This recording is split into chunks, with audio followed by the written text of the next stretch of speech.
Olha, gente, de volta aqui do Expressão pela nossa Peripê TV. E eu vou mostrar mais uma vez que o vovô está muito orgulhoso, porque a vida é assim, da minha neta Catarina Mainá Amorim. Olha aqui, lançamento lá na Escariz, está na Escariz, e no próximo programa ela vai estar aqui com a gente. Ela fala aqui, a igualdade dos negros, mudem as leis, proibido amar por quê? Mostra aqui o Bonfim, fecha aqui nessas... Você viu que a coisa... É sério? É séria, olha aí. Ela fala aqui, pegou o foco, são as temáticas que ela levanta aqui no Porquê a Vida é Assim. Quantos anos, Pascoal? 13 anos. Bem. Maravilha, né? Orgulho do vovô.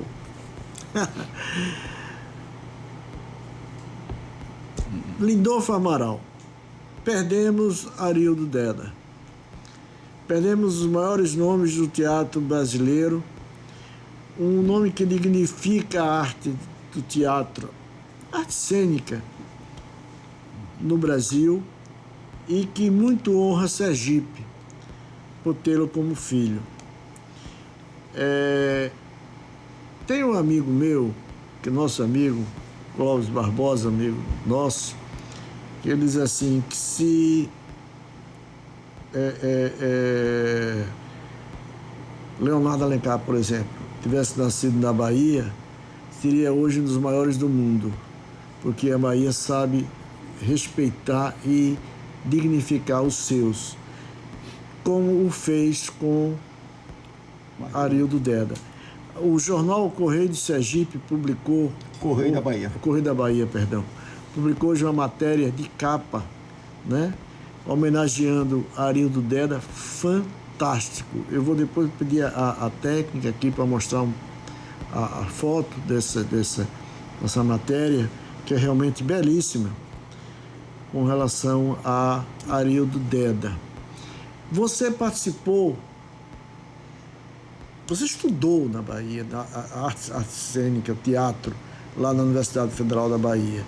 E, por ter estudado lá, você participou de vários encontros com Arildo Deda.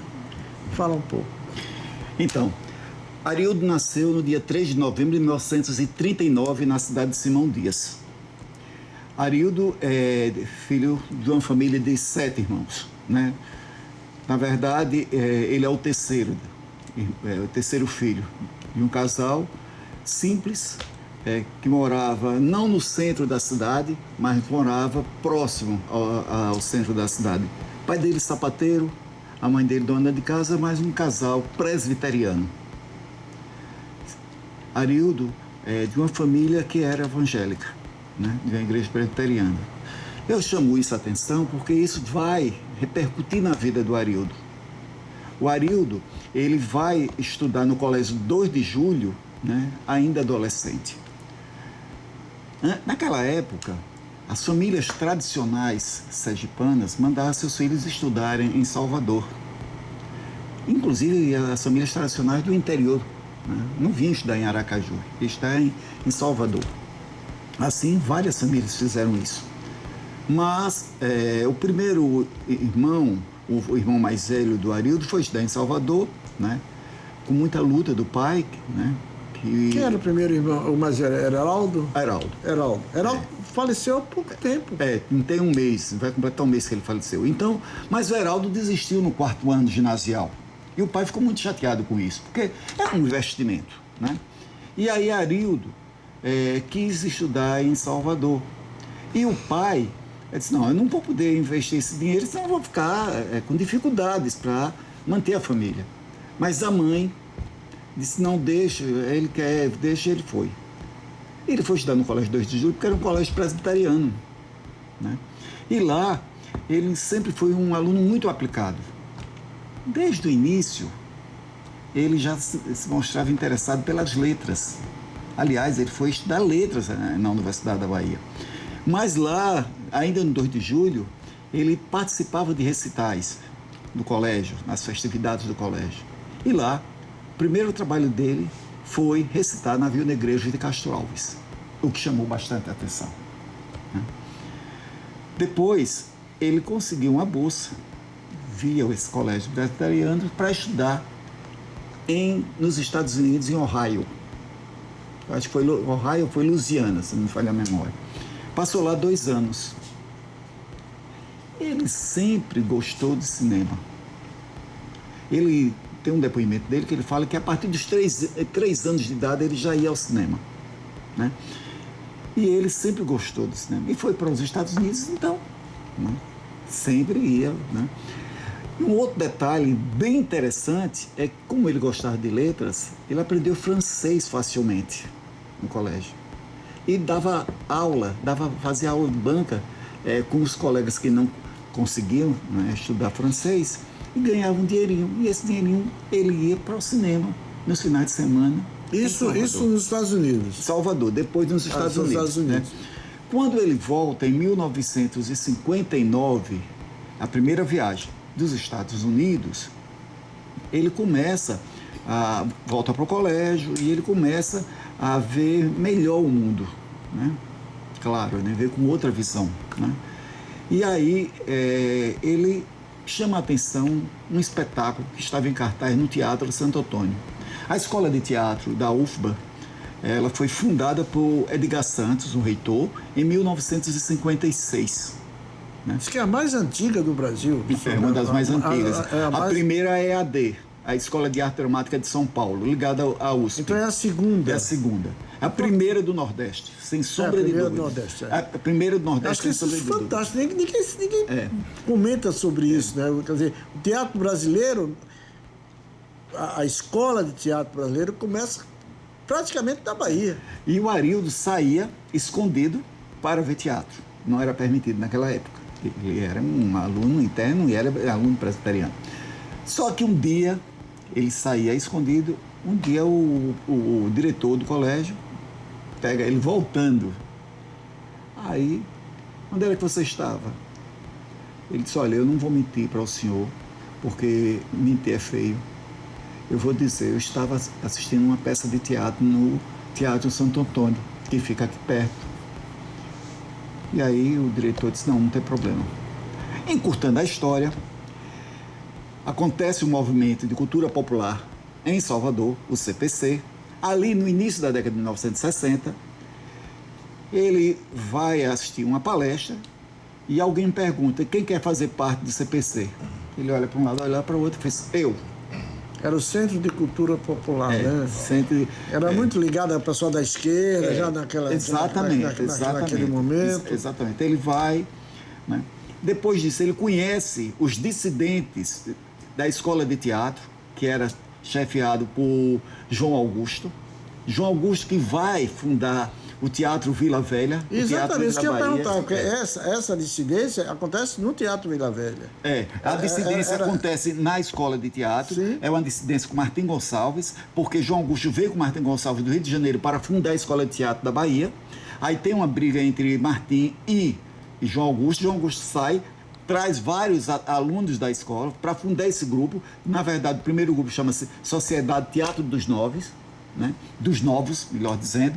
Cria o Teatro Vila Velha, onde acontece o primeiro show de algumas pessoas que você conhece. Caetano Veloso, Gilberto Gil.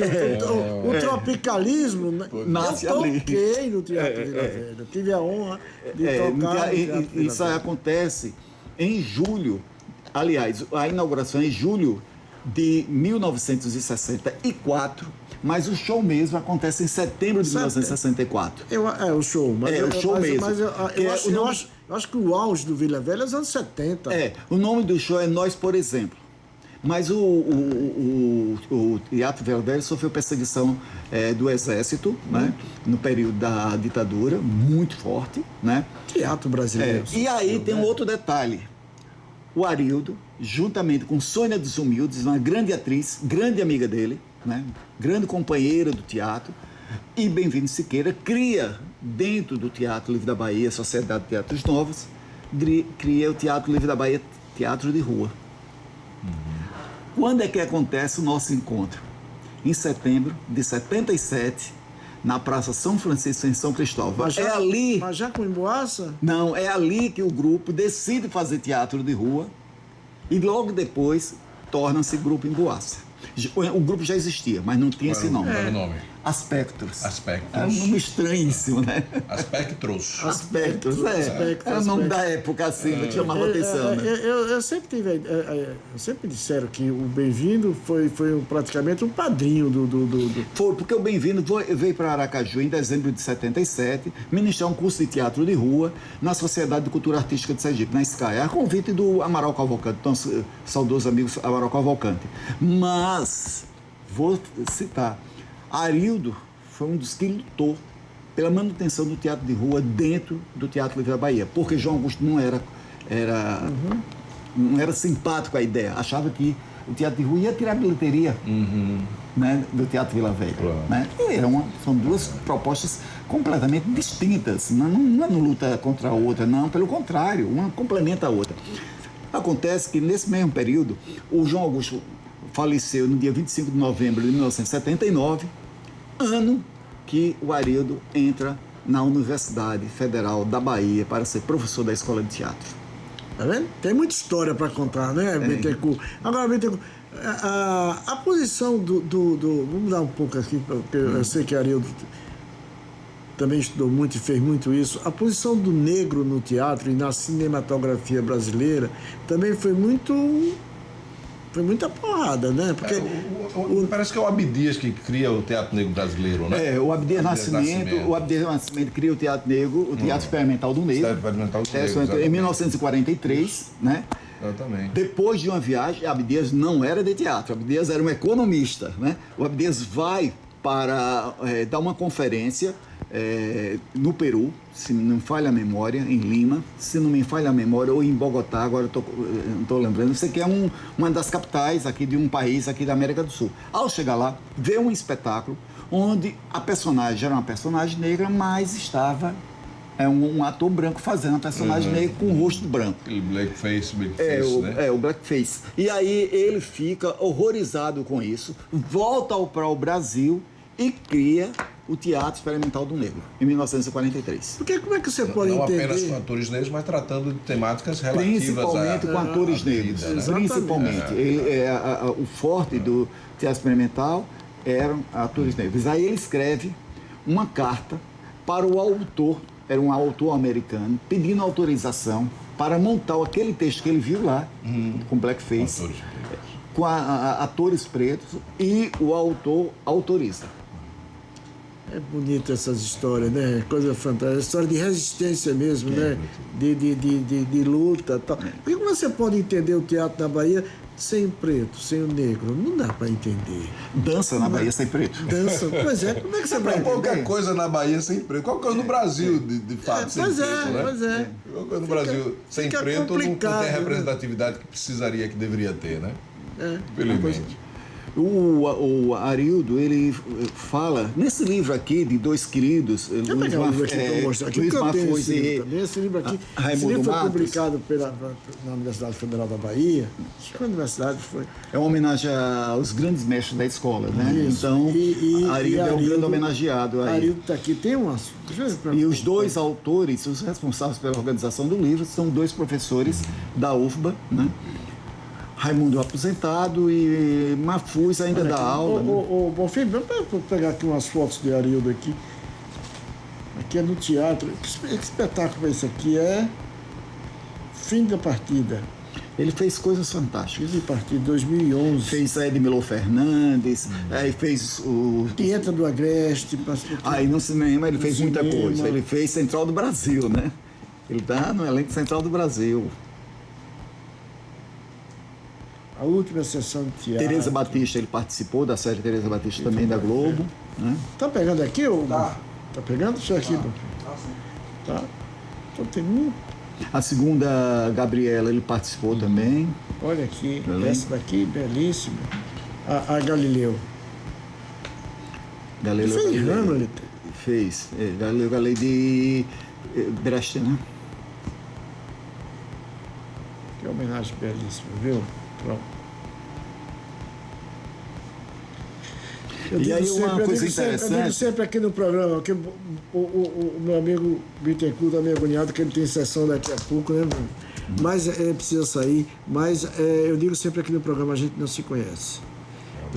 Pouca gente, pouco sergipano, e eu digo mais, inclusive pessoas que do teatro sergipano não sabem da importância, não sabiam da importância de Arildo Deda na história do teatro.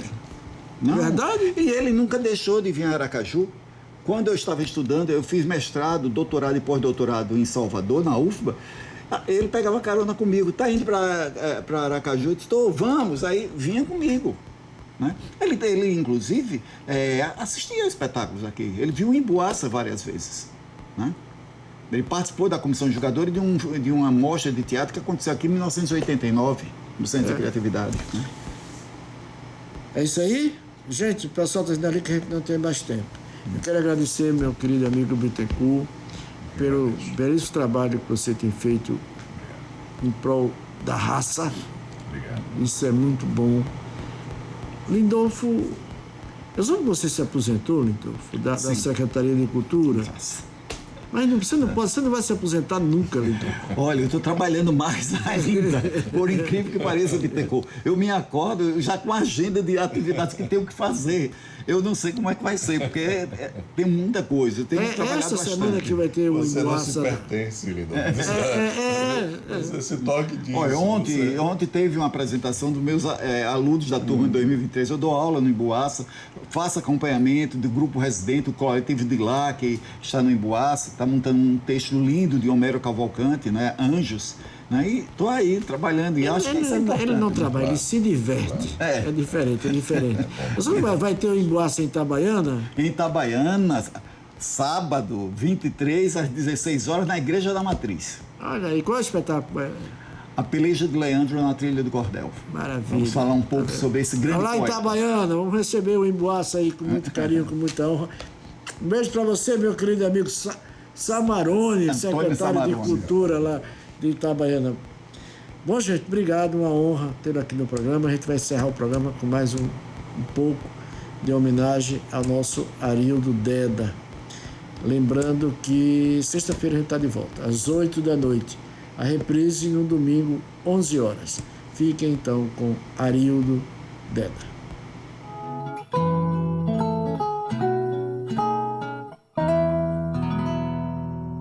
Meu nome traz expectativas que não são as minhas, heranças de um destino com prévios significados. Quando leio essa palavra em outra letra, um indivíduo alheio se manifesta. É como se fosse alguém que não conheço, mas que sabe da minha casa. Esse substantivo é uma instituição pública que traz cidadania compulsória e permissão para existir. Quando pronuncio o meu nome, a identidade involuntária responde. Mas quando me chamo, ouço-me anônimo de mim.